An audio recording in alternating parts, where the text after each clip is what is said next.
SpaceX lost nearly $5 billion last year. Today, it became the sixth most valuable company on Earth, above Berkshire Hathaway, above Saudi Aramco. And today, one man became the first trillionaire in human history, on paper. So here is the question worth asking. How does a money-losing company get valued at $1.75 trillion, and who actually benefits when the public is finally invited in? You're watching Voice on Pages, where capital logic replaces capital noise. Subscribe if you think in systems.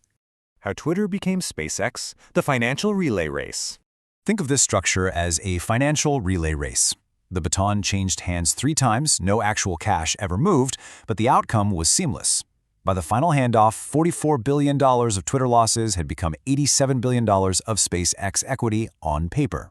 Let's trace how that happened. In October 2022, Elon Musk acquired Twitter for $44 billion. $31 billion of that was equity from backers like Sequoia, Andreessen Horowitz, and Fidelity. But as advertisers fled, those backers wrote down their stakes. To consolidate operations, Musk formed an AI startup called XAI, giving Twitter, now X, a 25% stake. Suddenly, those backers gained indirect AI exposure. By March 2025, XAI acquired X in a $33 billion all-stock deal, allowing Twitter backers to swap into XAI shares. Then, in February 2026, SpaceX acquired XAI, all stock. Focus on the mechanics of that final conversion. SpaceX, valued at $1 trillion, acquired XAI, valued at $250 billion. It was a fixed share exchange. Every XAI share was converted into 0.143 SpaceX shares. Notice something? Still no cash changed hands. But the math for your money is undeniable. Those legacy Twitter backers now hold roughly 5% of SpaceX. Their original $31 billion commitment is now worth approximately $87 billion on paper. They nearly tripled their investment by swapping out of a depreciating social media asset and into the AI and space narrative. What SpaceX actually earns, the fundamentals. To understand how this valuation works, imagine paying for a restaurant that loses money on every single plate it serves, but the owner promises he will feed the entire planet within 5 years. That is the fundamental bet your money is making at a $1.75 trillion valuation. When you examine the revenue segments from 2025, the contrast is stark. Starlink is the profitable engine. It generated $11.4 billion in revenue, with a 63% EBITDA margin across 10.3 million global subscribers in 150 countries. But the newly integrated AI segment paints a very different picture. $3.2 billion in revenue against a massive $6.4 billion operating loss. That cash burn drove a severe GAAP net loss of $4.94 billion for 2025 and another $4.3 billion loss in just the first quarter of 2026 alone. So, let's look at the math. To justify a $1.75 trillion valuation at a 15 times revenue multiple, this business needs $116 billion in annual revenue. It currently has $18.7 billion. Reaching that target demands a compound growth rate of 35 to 45% for 5 straight years. Who engineered this IPO? The mechanics of supply. Look at the architects behind the public offering. This is a masterclass in engineering supply and demand. By rolling these massive private entities together, Elon Musk's combined stakes in SpaceX and Tesla reached $1.1 trillion. He became the first trillionaire in history on the exact day you were invited to buy into the vision. And you were being invited aggressively. The retail allocation for this offering is 30%, or $22.5 billion. That is triple the historical norm for a mega deal like this, especially when oversubscribed by 3.5 times.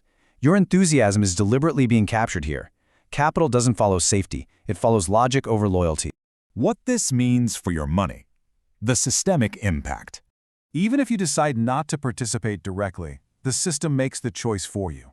Nasdaq changed its inclusion rules, meaning SpaceX will enter the Nasdaq 100 within 15 trading days of its debut. This triggers $7 billion of forced buying from funds like Invesco's QQQ. No fund manager chooses this. Your passive index funds will buy this stock, making ownership automatic and non-optional for your savings. Now, if you're managing your capital outside the US, the pathways are highly specific.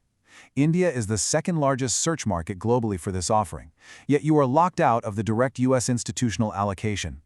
Post-listing access will flow through secondary routes like IndyMoney, Vested Finance, or Gift City, capped under the $250,000 annual remittance limit. Or you get automatic exposure through ETFs like the Motilal Oswal or ICICI Nasdaq 100.